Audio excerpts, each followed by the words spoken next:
5वां सर्ग राजा दशरथ द्वारा सुरक्षित अयोध्यापुरी का वर्णन। यह सारी पृथ्वी पूर्व काल में प्रजापति मनु से लेकर अब तक जिस वंश के विजयशाली नरेशों के अधिकार में रही है, जिन्होंने समुद्र को खुदवाया था और जिन्हें यात्रा काल में 60,000 पुत्र घेर कर चलते थे, वे महाप्रतापी राजा सगर जिनके कुल में उत्पन्न हुए, इन्हीं इक्ष्वाकु वंशी महात्मा राजाओं की कुल परंपरा में रामायण नाम से प्रसिद्ध इस महान ऐतिहासिक काव्य की अवतारणा हुई है। हम दोनों आदि से अंत तक इस सारे काव्य का पूर्ण रूप से गान करेंगे। इसके द्वारा धर्म, अर्थ, काम और मोक्ष चारों पुरुषार्थों की सिद्धि होती है। अतः आप लोग दोष दृष्टि का परित्याग करके इसका श्रवण करें। कौशल नाम से प्रसिद्ध एक बहुत बड़ा जनपद है जो सरयू नदी के किनारे बसा हुआ है। वह प्रचुर धन धान्य से संपन्न, सुखी और समृद्धशाली है। उसी जनपद में अयोध्या नाम की एक नगरी है जो समस्त लोकों में विख्यात है। उस पुरी को स्वयं महाराज मनु ने बनवाया और बसाया था। वह शोभाशालिनी महापुरी 12 योजन लंबी और 3 योजन चौड़ी थी। वहाँ 12 के जनपदों में जाने का जो विशाल राजमार्ग था, वह उभय पार्श्व में विविध वृक्षावलियों से विभूषित होने के कारण सुस्पष्टतया अन्य मार्गों से विभक्त जान पड़ता था। सुंदर विभाग पूर्वक बना हुआ महान राजमार्ग उस पुरी की शोभा बढ़ा रहा था। उस पर खिले हुए फूल बिखरे जाते थे तथा प्रतिदिन उस पर जल का छिड़काव होता था। जैसे स्वर्ग में देवराज इंद्र ने अमरावतीपुरी बसाई थी, उसी प्रकार धर्म और न्याय के बल से अपने महान राष्ट्र की वृद्धि करने वाले राजा दशरथ ने अयोध्यापुरी को पहले की अपेक्षा विशेष रूप से बसाया था। वह पुरी बड़े बड़े फाटकों और किवाड़ों से सुशोभित थी। उसके भीतर पृथक पृथक बाजारें थीं। वहाँ सब प्रकार के यंत्र और अस्त्र शस्त्र संचित थे। उस पुरी में सभी कलाओं के शिल्पी निवास करते थे। स्तुति पाठ करने वाले सूत और वंशावली का बखान करने वाले मागध वहाँ भरे हुए थे। वह पुरी सुंदर शोभा से संपन्न थी। उसकी सुषमा की कहीं तुलना नहीं थी। वहाँ ऊंची ऊंची अट्टालिकाएं थीं जिनके ऊपर ध्वज फहराते थे। सैकड़ों शतघ्नियों यानी तोपों से वह पुरी व्याप्त थी। उस पुरी में ऐसी बहुत सी नाटक मंडलियां थीं जिनमें केवल स्त्रियां ही नृत्य एवं अभिनय करती थीं। उस नगरी में चारों ओर उद्यान तथा आमों के बगीचे थे। लंबाई और चौड़ाई की दृष्टि से वह पुरी बहुत विशाल थी तथा साखू के वन उसे सब ओर से घेरे हुए थे।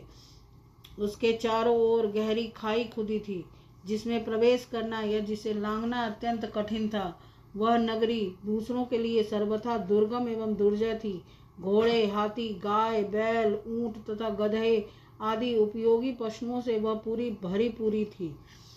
कर देने वाले सामंत नरेशों के समुदाय उसे सदा घेरे रहते थे। विभिन्न देशों के निवासी वैश्य उस पुरी की शोभा बढ़ाते थे। वहाँ के महलों का निर्माण नाना प्रकार के रत्नों से हुआ था। वे गगनचुंबी प्रासाद पर्वतों के समान जान पड़ते थे। उनसे उस पुरी की बड़ी शोभा हो रही थी। बहुसंख्यक कूटागारों यानी गुप्त गृहों अथवा स्त्रियों के क्रीड़ा भवनों से परिपूर्ण वह नगरी इंद्र की अमरावती के समान जान पड़ती थी। उसकी शोभा विचित्र थी। उसके महलों पर सोने का पानी चढ़ाया गया था अथवा वह पूरी द्वितीय फलक के आकार में बसाई गई थी।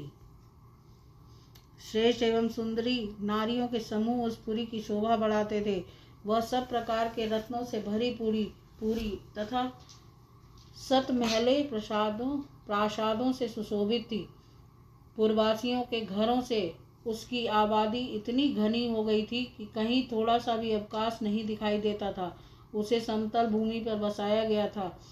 वह नगरी जड़हन धान के चावलों से भरपूर थी। वहाँ का जल इतना मीठा था या स्वादिष्ट था मानो ईख का रस हो। भूमंडल की वह सर्वोत्तम नगरी दुदुम्बी, मृदंग, वीणा, पणव आदि वाद्यों की मधुर ध्वनि से अत्यंत गूंजती रहती थी। देवलोक में तपस्या से प्राप्त हुए सिद्धों के विमान की भांति उस पुरी का भूमंडल में सर्वोत्तम स्थान था। वहाँ के सुंदर महल बहुत अच्छे ढंग से बनाए और बसाए गए थे। उनके भीतरी भाग बहुत ही सुंदर थे। बहुत से श्रेष्ठ पुरुष उस नगरी में निवास करते थे।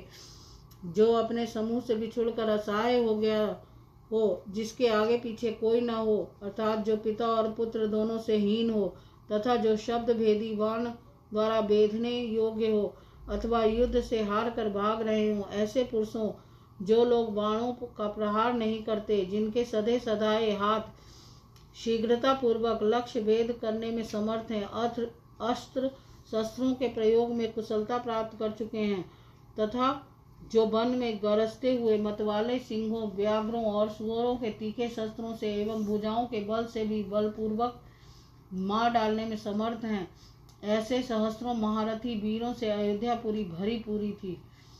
उसे महाराज दशरथ ने बसाया और पाला था। अग्निहोत्री शम दम आदि उत्तम गुणों से संपन्न तथा छहों अंगों सहित संपूर्ण वेदों के पारंगत विद्वान श्रेष्ठ ब्राह्मण उस पुरी को सदा घेरे रहते थे। वह सहस्त्रों का दान करने वाले और सत्य में तत्पर रहने वाले थे। ऐसे महर्षि कल्प महात्माओं तथा ऋषियों से अयोध्यापुरी सुशोभित थी तथा राजा दशरथ उसकी रक्षा करते थे। इस प्रकार श्री वाल्मीकि आर्ध रामायण आदि काव्य के बाल कांड में 5वां सर्ग पूरा हुआ। बोल सियापति रामचंद्र की जय।